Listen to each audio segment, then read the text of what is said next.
ADHD is a common childhood disorder. Symptoms include finding it hard to stay focused and pay attention, and difficulty controlling sometimes violent behaviour. Yes, in the last 5 years, there has been a 50% increase in the number of prescriptions that have been given to children who have ADHD. That's over 657,000 prescriptions a year. So what is it like for the children who are on those drugs? These are 16-year-old Chloe Ray and 14-year-old Luke's stories in their own words.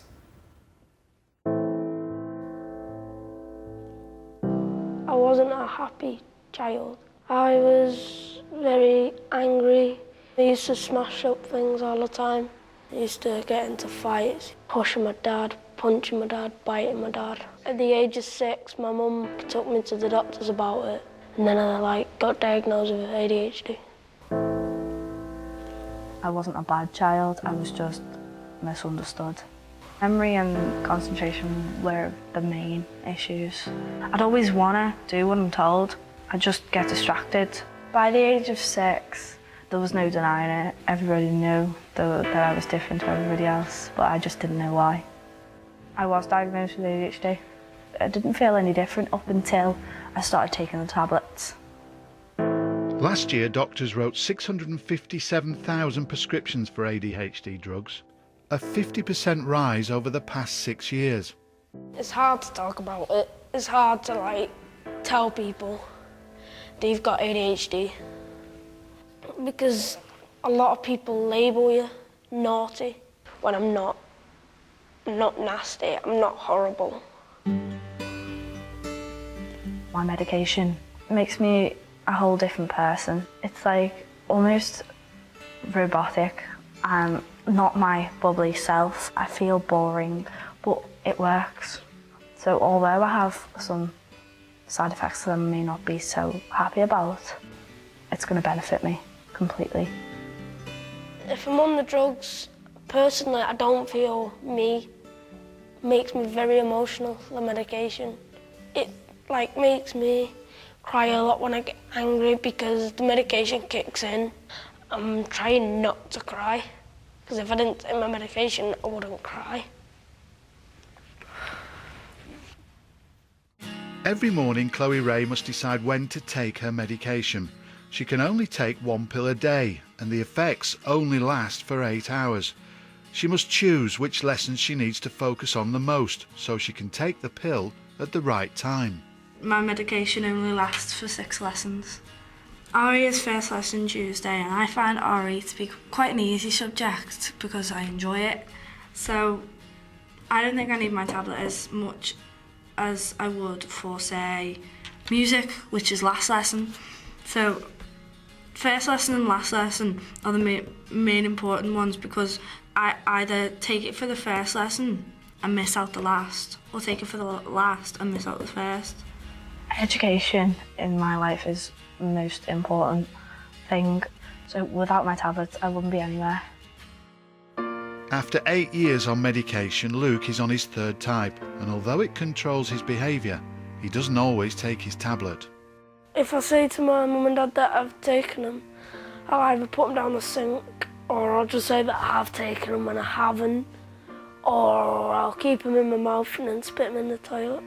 Luke's family know that missing his tablet can have serious consequences. Why have you been taking it? I have been taking it, I've not been taking it properly. No, is that why you've been smashing things up and getting annoyed and wound up? And then you go all moody with me and start hitting out and lashing out because you not took it. Then I say, why have you not took your tablet? You say, I have. And I know you haven't because I don't know you. It's harder for us when you don't take it, because then we've got to pick up the pieces as well. You're the one living with this illness. You're the one that has to deal with it. I have people asking me all the time, do you grow out of it? Every single answer is you're born with it, you live with it, and you die with it. You can't get rid of it. You can stop it for a few hours with the tablet, but it'll always be you. That'll always be who you are. It's really important if people have got ADHD to really be active.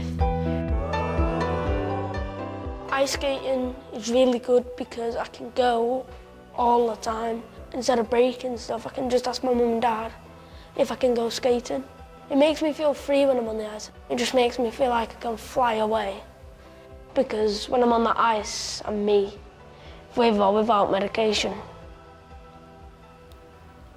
You really feel for them, don't you, watching that? Oh, Luke's brilliant on the ice. He really is, yeah. Wonderful. Thank you to Chloe Ray and to Luke as well for sharing their stories with us, and Dr Sarah Jarvis is here now.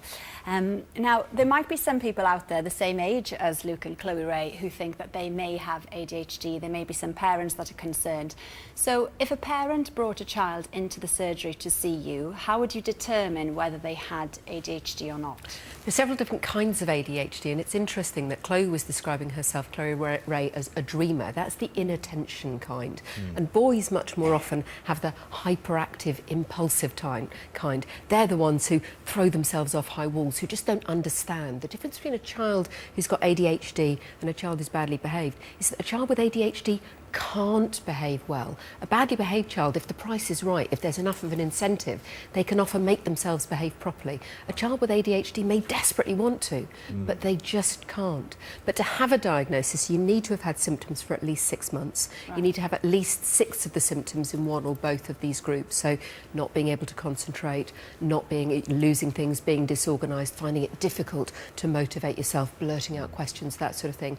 And it's got to be different from other kids. It's got to be at least in 2 settings, at home and at school, but it's got to set you apart. Chloe Ray said, I knew from the age of 6 I was different.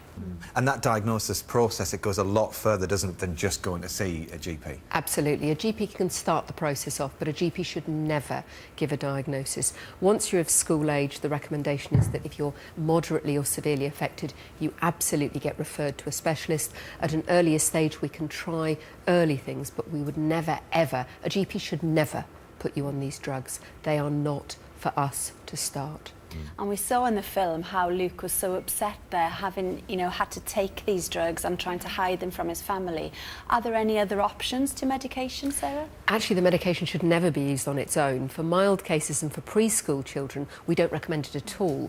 But later on, in severely affected kids, their lives are completely blighted by this condition. So that the NICE guidance, the national guidance, does say they should be a first-line treatment, but they must get help for their parents, what's called parent training, and that's not to say the parents are useless parents. No. It's to help them. These kids don't have the same rules don't apply, and cognitive behavioural therapy, social skills training, helping them to understand what their condition is doing. Okay, thank you very much, Sarah. And there is a link on our website if you want any more information about ADHD.